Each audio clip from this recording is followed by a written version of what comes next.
नमस्कार। कभी सोचा है कि जब कार का हॉर्न बजता है तो असल में होता क्या है? या जब बारिश में वाइपर चलते हैं तो उनके पीछे कौन सी इंजीनियरिंग छिपी है? और सबसे जरूरी, टक्कर के दौरान एक ऐसा सिस्टम है जो पलक झपकने से भी ज्यादा तेजी से जान बचाता है।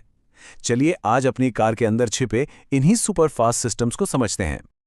तो उस एक पल में जब हाथ स्टीयरिंग व्हील पर होता है, कार के अंदर क्या चल रहा होता है? आइए इसे 3 ऐसी आवाज़ों से समझते हैं जिन्हें हम सबने सुना तो है, लेकिन शायद ही उनके पीछे की कहानी जानते हों।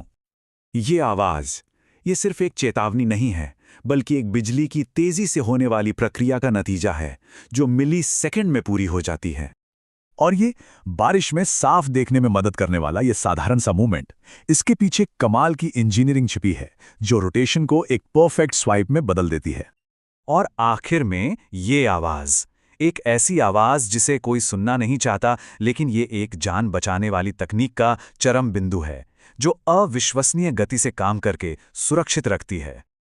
ठीक है, चलिए सबसे पहले सिस्टम में गहराई से उतरते हैं, यानी कि हॉर्न।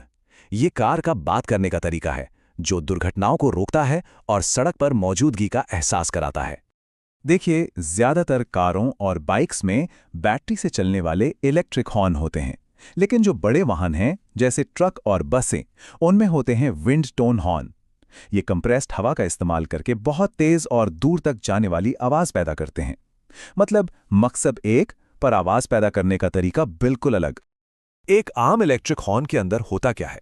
इसमें एक इलेक्ट्रोमैग्नेटिक कॉइल होती है, जो बिजली मिलते ही एक टेम्पररी चुंबक बन जाती है। यह चुंबक आर्मेचर को अपनी ओर खींचता है, जिससे कॉन्टैक्ट ब्रेकर पॉइंट्स अलग हो जाते हैं और सर्किट टूट जाता है। और हाँ, ये डायफ्राम, यही है वो हिस्सा जो असल में कांपकर आवाज पैदा करता है। तो जब बटन दबता है तो होता क्या है? करंट कॉइल में जाता है और वो एक चुंबक बन जाती है, जो आर्मेचर और डायफ्राम को अपनी ओर खींचती है। जैसे ही आर्मेचर खींचता है, वो कॉन्टैक्ट पॉइंट को खोल देता है, जिससे करंट रुक जाता है और चुंबक का असर भी खत्म। आर्मेचर वापस अपनी जगह पर चला जाता है और ये प्रक्रिया फिर से शुरू हो जाती है। अब सोचिए, ये सब 1 सेकंड में 100 से 150 बार होता है।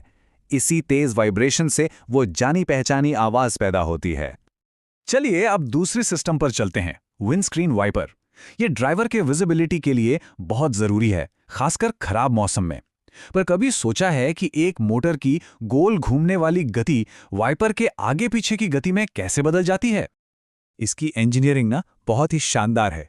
एक छोटी डीसी मोटर गोल गोल घूमती है।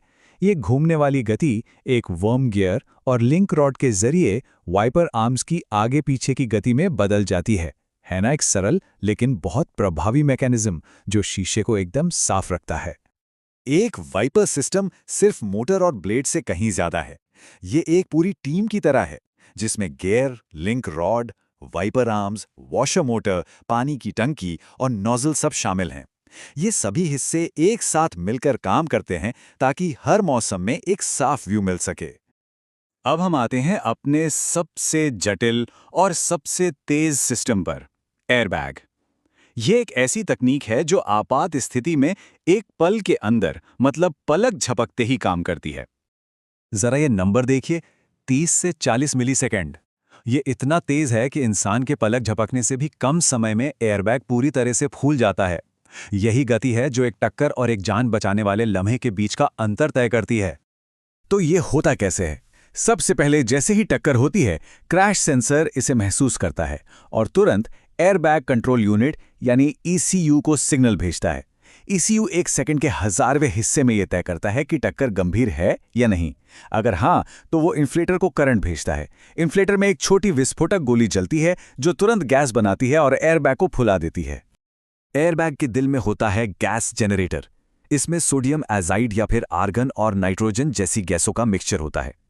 जब इन्फ्लेटर एक्टिवेट होता है, तो ये केमिकल रिएक्शन से बहुत तेजी से हानि रहित नाइट्रोजन या आर्गन गैस बनाता है, जो एयरबैग कुशन को भर देती है। और ये बात हमेशा याद रखनी चाहिए, एयरबैग एक बार इस्तेमाल होने वाली सुरक्षा सुविधा है। अगर ये एक बार खुल जाए तो इसकी मरम्मत नहीं की जा सकती। सुरक्षा के लिए पूरी किट को एक प्रोफेशनल मैकेनिक से बदलवाना ही एकमात्र सही विकल्प है।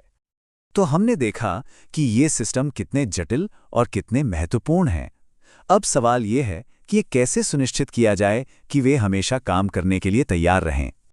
कुछ चीज़ें हैं जो आसानी से जांची जा सकती हैं, जैसे वाइपर ब्लेड को देख लिया या वॉशर की टंकी को भर दिया। हॉर्न बजाकर ये पक्का कर सकते हैं कि वो काम कर रहा है या नहीं।